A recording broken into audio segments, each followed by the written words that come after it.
mañanera de Ángel correspondiente al miércoles de la semana en curso, miércoles 27 de julio del año 2022. Voy a tocar con usted un tema hoy que espero que estemos de acuerdo.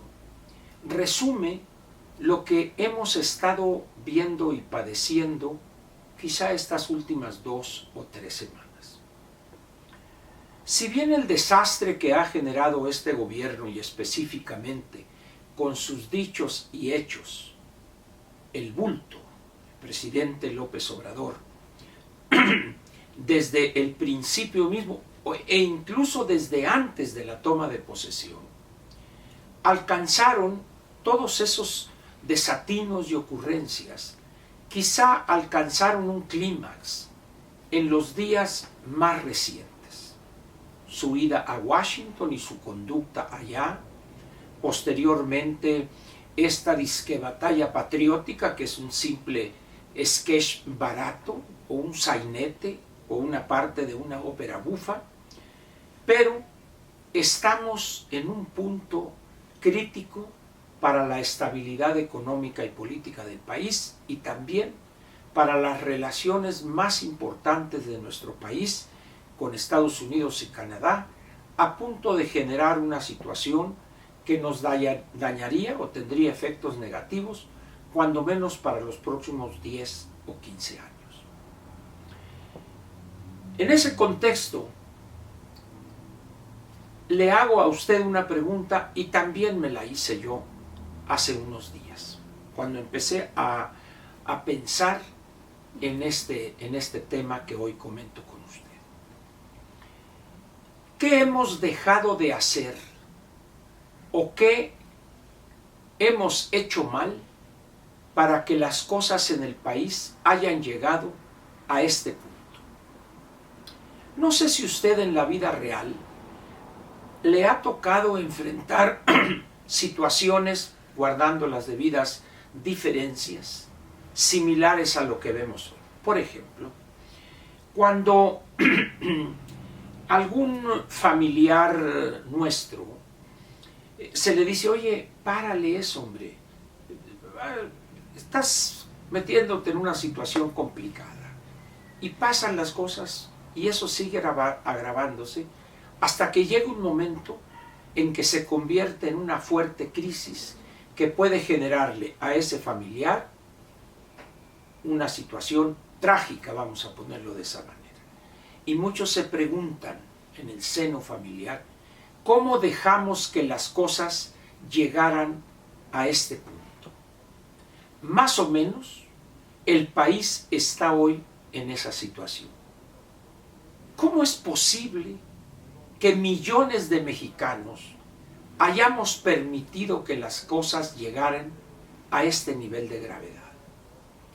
Y siendo más específicos, la pregunta se podría poner de otra manera. ¿Cómo es posible que el Congreso, el Poder Legislativo y los partidos políticos, y por supuesto las fracciones parlamentarias de esos partidos políticos en el Congreso de la Unión, hayan permitido que las cosas alcanzaran el nivel de gravedad que hoy vemos y padecemos? Cuando comentaba esto con un amigo me decía, Ángel, ¿no puedes tú extender esta culpa a todo el poder legislativo o esta responsabilidad? Debes, me dice, señalar específicamente a las fracciones parlamentarias de Morena en ambas cámaras del Congreso de la Unión. Ellos son los responsables, en muy buena parte, del nivel que ha alcanzado la gravedad hoy en México.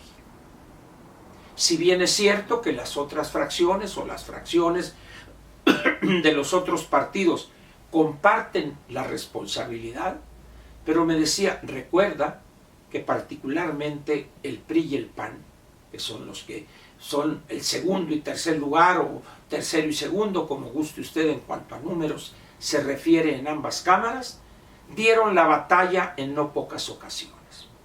los apabulló la aritmética, es cierto, pero algunas veces tampoco defendieron o señalaron con la debida intensidad lo que estaba viéndose venir. Pero finalmente la pregunta ahí queda. Como sociedad, como país, como clase política, ¿cómo fue posible que permitiéramos que las cosas llegaran al punto en el que hoy se encuentran?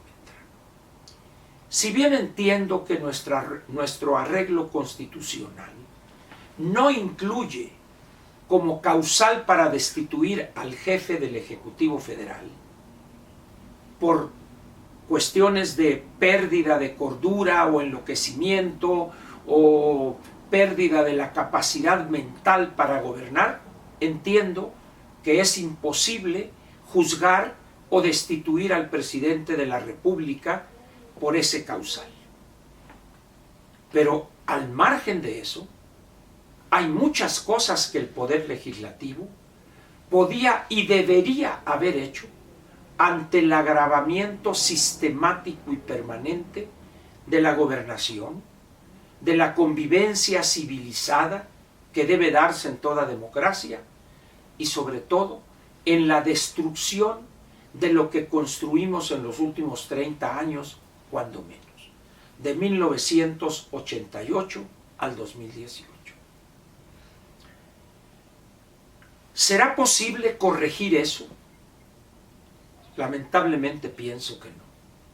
El Poder Legislativo y específicamente las fracciones de Morena en ambas cámaras no están dispuestas en lo más mínimo a enfrentarse al Ejecutivo, al presidente, al bulto y decirle: presidente, ya basta, párele. No va a suceder eso. Por más que digan y hagan las fracciones de los otros partidos, no es suficiente, porque desde el punto de vista de la aritmética, lo que intenten hacer se los matan. Entonces surge otra pregunta: ¿a dónde va a parar esto? ¿Habrá remedio a esto? ¿Será posible detener al presidente en esa locura evidente, en ese afán de destruir lo poco que quedaba en las relaciones con los Estados Unidos y el gran salvavidas del país desde el 1 de enero del 94, el Tratado de Libre Comercio, Telecán, o NAFTA en inglés, con Estados Unidos y Canadá? Y hoy, no obstante haber manifestado elogios el presidente sobre la actualización, sobre el TEMEC, no obstante haber sido aprobado casi de manera unánime por el Senado de la República, donde la minoría mayor, valga la aparente contradicción, es de Morena, y aprobaron, festinaron, elogiaron la actualización del TEMEC. ¿Cómo llegamos, pues, a este punto? La verdad es que no encuentro una explicación clara, lógica, completa, en torno a ese proceso de degradación. Alguien podría decir: Ángel, es que la soberbia, junto con la abyección y el servilismo de los morenistas del gabinete y no del gabinete, y los que rodean en el círculo más cercano al presidente, podrían ser quizá los más responsables entre los responsables. Es posible que así sea. Sin embargo, el que va a pagar es el país entero. En esas condiciones, ¿qué piensa usted? Si usted votó por López el 2018, y si todavía no se da cuenta del desastre que ha construido Morena y la gobernación, entre comillas, que ha intentado, porque ni siquiera ha sido capaz de cumplir lo que prometió, lo que dijo que iba a hacer, todavía sigue apoyando a López. ¿En verdad piensa usted que las cosas van bien? Partiendo de la base de esta situación frente a Estados Unidos y Canadá, y este diferendo que ha llegado al punto de las consultas, que es el primer paso, para luego dar paso, valga la redundancia, a la segunda parte, que sería ya el pleito en sí. ¿Cómo fue posible, pues, que hubiésemos llegado a este punto? ¿Será realmente producto de lo que somos como sociedad? ¿Será posible que esto sea reflejo de la clase de mexicanos que somos y que empezamos a construir nosotros mismos desde fines de los años 30 o principios de los años 40 del siglo pasado?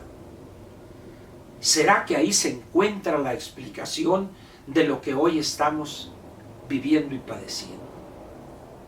¿Cómo es posible que 30 años de avances, de un crecimiento económico magro, mediocre si gusta usted, pero de alguna manera había construídose una plataforma para que el presidente, con el apoyo y el capital político con el que llegó, podría haber hecho maravillas?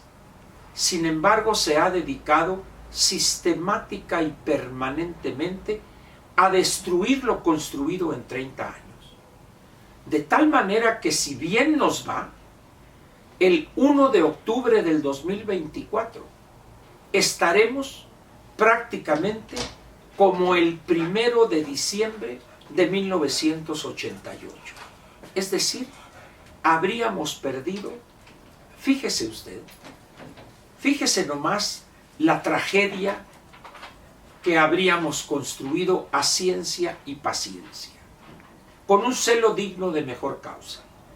Regresaríamos al punto de aquel 1 de diciembre del 88, donde poco después de la apertura económica tuvimos que hacer el camino cuesta arriba, aprovechar la apertura de la economía, luego negociar el Tratado de Libre Comercio, y lo demás es historia. Todo eso ya lo destruimos, ya lo destruyó este gobierno, con un celo digno de mejor causa. Vamos a perder 30 años con todo lo que ello signifique. Y a partir del 1 de octubre del 24, empezar de nuevo. ¿Quiénes son los responsables de esa pérdida de todos esos años? Nosotros mismos. 36 años prácticamente tirados a la basura. Vayamos pensando que debemos empezar otra vez de cero. Así es la vida de los países y así es la vida de las sociedades. Muchas gracias y lo espero mañana jueves aquí en la mañanera de Ángel, la de a de veras, la buena, la perrona. Muchas gracias.